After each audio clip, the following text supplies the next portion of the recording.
ये चैप्टर 1 है class 12th MP board special English से इनवोकेशन। इसको समझ लेते हैं। ये जैसा कि आप देख पा रहे हैं ट्रांसलेटेड फ्रॉम अथर्ववेदा लिखा हुआ है। हमारे जो वेद हैं उनमें से एक अथर्ववेद है। उन अथर्ववेद में से ये ली गई है, ये कुछ एक्सट्रैक्ट हैं, ये लाइन ली गई हैं और उन्होंने इसमें अविनाश चंद्र बोस ने इसको ट्रांसलेट किया है। यहाँ पर इसके बारे में लिखा भी हुआ है जिससे मैं पढ़ के बता देता हूँ। The present verse is from hymn from the Vedas, a book of selected translated from the Vedas by doctor Avinash Chandra Bose, a noted oriental scholar. ये जो बुक है वेदास से लिए है, वेदों से ली गई है। ये जो एक्सट्रैक्ट हैं, ये लाइन्स हैं, वेदों से ली गए। जो जाने माने ट्रांसलेटर हैं, जाने माने एक शिक्षाविद हैं डॉक्टर अविनाश चंद्र बोस, उन्होंने इसे लिखा है, ट्रांसलेट किया है, अनुवाद किया है।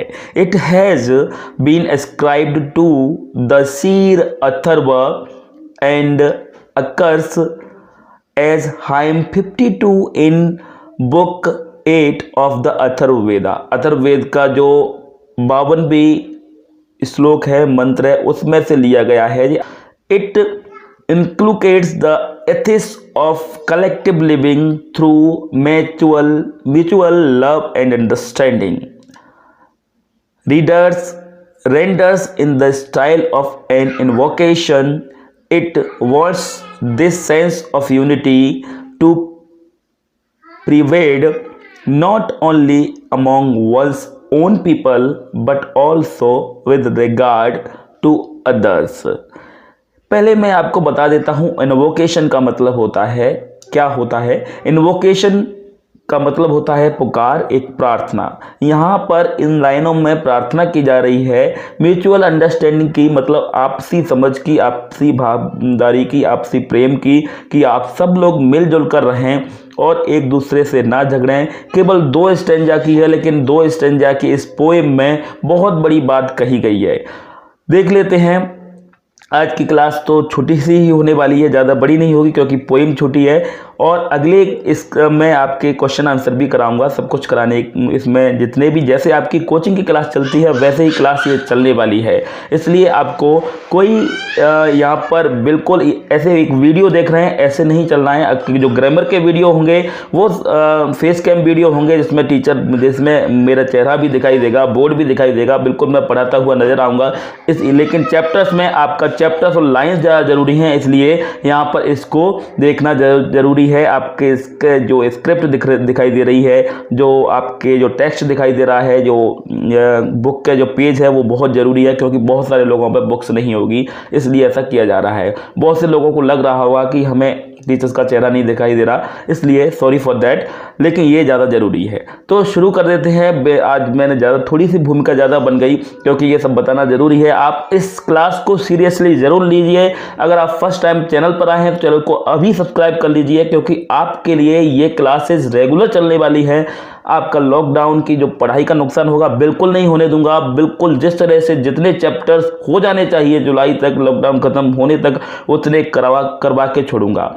तो देख लेते हैं।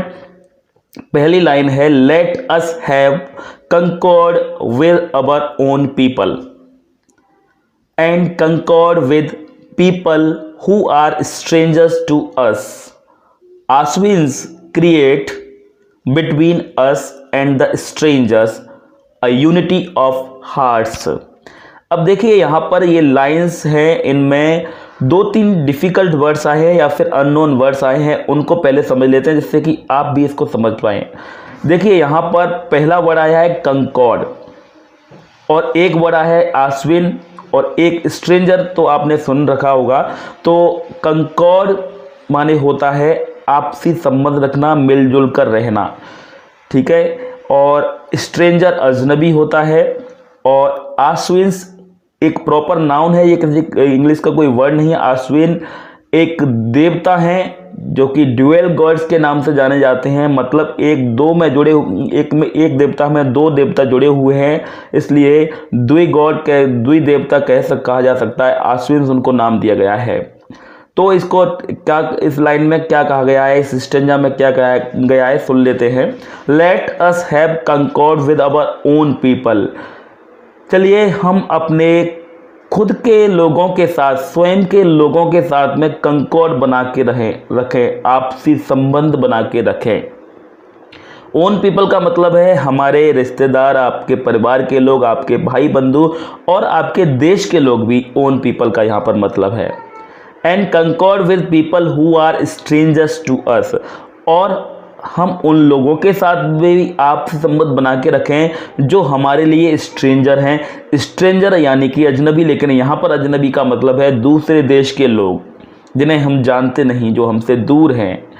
आश्विन्स क्रिएट बिटवीन अस, हमारे बीच में आश्विन जो हैं, जैसा कि मैंने बताया वो देवता जो हैं, वो हमारे बीच में एक चीज़ क्या बना, and strangers a unity of hearts, हमारे और अजनबियों के बीच में दिलों की एकता बना के रखते हैं। उन्होंने एक दिलों की एकता बना के रखी है, क्रिएट की है। तो ये इसकी लाइन की, स्टेंजा की, इसका सारांश हुआ। फिर से मैं बता देता हूँ। यहाँ पर बताया गया है कि हम अपने स्वयं के लोगों के साथ में ये और अपने अजनबी लोगों के साथ में भी आपसी संबंध बना के रखें। आश्विन देवता भी हमारे और अजनबियों के बीच में एकता बना के रखी है, और उन्होंने एकता दिलों की बना के रखी है। यहाँ पर मन की एकता की बात चल रही है, यूनिटी की बात चल रही है। अब हम अगले स्टेंजा की तरफ आगे बढ़ रहे हैं। तो अगला स्टेंजा है, may we unite in our minds, unite in our purposes and not fight against the divine spirit within us. जैसा कि आप जानते हैं, इस लाइन में पहली दो लाइनों को मैं ट्रांसलेट कर देता हूँ। मे से आप एक प्रार्थनाएं विशेष होती हैं, प्रेयर की जाती हैं मे मॉडल से। तो यहाँ लिखा है may we unite in our minds, unite in our purposes.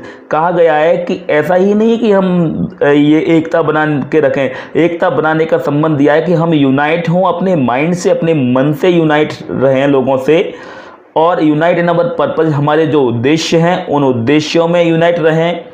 And not fight against the divine spirit within us, हमारे अंदर जो डिवाइन एक पवित्र आत्मा है उसके खिलाफ लड़े नहीं। जैसे कि बाहर के लोग हैं या दूसरे धर्म के लोग हैं, हम और हम एक हिंदू है, मुस्लिम है, सिख है, ईसाई है, 4 धर्म हो गए। चारों धर्म में अलग अलग यूनिटी, एक डिवाइन स्पिरिट बसती है। हिंदू मुस्लिम अपने हिसाब से अलग अलग सोचते हैं। कहा गया है कि सबके अंदर एक ही डिवाइन, एक ही पवित्र आत्मा है। तो वो पवित्र आत्मा के खिलाफ ना लड़ें, क्योंकि कोई भी धर्म का हो, कोई भी दूर का हो या फिर आपके पास का हो, सारे लोगों के अंदर स्पिरिट एक ही है, तो उसके अगेंस्ट ना जाएं। ये 2 लाइनें ये बताती हैं। अगली 2 लाइन कहती हैं, let not the battle cry rise amid many slain. यहाँ पर many slain, nor the arrows of war god fall with the break of the day. यहाँ पर डिफिकल्ट वर्ड्स की तरफ आगे बढ़ रहे हैं। तो स्लेन जो है, स्लेन मतलब युद्ध में मरे हुए लोगों को कहा जाता है। और यहाँ पर वॉर गॉड दिया है, वॉर गॉड मतलब युद्ध के देवता को बताया गया है, वॉर गॉड। और बैटल क्राई मतलब युद्ध की पुकार, युद्ध की चीख है। तो लिखा है, let us not battle cry rise amidst. Amidst तो एक मॉडल, एक प्रेपोजिशन होता है जिसका मतलब होता है के बीच में। अमोंग का जो अर्थ होता है वही अमिस्ट का मतलब होता है। Late not the battle cry rise amidst many slain, बहुत सारे मरे हुए लोगों के बीच, युद्ध में मरे हुए लोगों के बीच युद्ध की पुकार ना हो, ऐसी प्रार्थना की गई है। Nor the arrows of war, युद्ध के तीर, वो युद्ध के, वॉर गॉड मतलब युद्ध के जो देवता है उनके तीर, fall with the break of the day. Break of the day मतलब भोर का समय, डाउन, भोर के समय को कहा है। दिन होते ही, सुबह होते ही युद्ध के तीर ना चलने लगे, युद्ध ना होने लगे। तो ये इसका सारांश है। इसमें ये बताया गया है कि बैटल की, युद्ध की पुकार ना हो, चीखें ना हो, लोग युद्ध में मरे ना, मरे हुए लोगों के बीच में फिर से युद्ध की पुकार ना हो, और ना ही यहाँ पर बैटल युद्ध के गौर के बीच में तीर चले, वहाँ पर सुबह होते ही, भोर होते ही, ब्रेक ऑफ द डे, दिन फूटते ही तीर चलने लगे, ऐसा ना हो। तो ये जो स्टेंजा है इसको फिर से समझ लेते हैं। पूरी स्टेंजा में क्या कहा गया है कि हम अपने, लिखा है, may we unite in our minds, unite in our purposes and not fight against the divine spirit within us. हम अपने उद्देश्यों में, अपने मन में एक रहें और हमारे अंदर एकमात्र जो आत्मा है उसके खिलाफ ना लड़ें, और हम एक युद्ध की पुकार ना करें, और युद्ध के बीच में मरे हुए लोग ना हो पाए। युद्ध नहीं होगा तो लोग भी नहीं मरेंगे, तो स्लेन यानी कि मरे हुए लोग ना हो। Nor the arrows of war god fall with the break of the day, और दिन होते ही, सुबह होते ही युद्ध के तीर ना चलने लगे। तो ये युद्ध और झगड़े और लड़ाई, इन सब से बचाने के लिए ये कविता है। हमें एक रहना चाहिए, ये बताया गया है इस पोइम में, जो कि आपको यहाँ पर दिया है, अथर्ववेद से ली गई है और अविनाश चंद्र बोस ने इसको ट्रांसलेट किया गया है। तो यहाँ पर मैंने सारा डिटेल में बताया कहाँ से ये पोएम ली गई है, पूरा डिटेल में आपको समझाया गया है।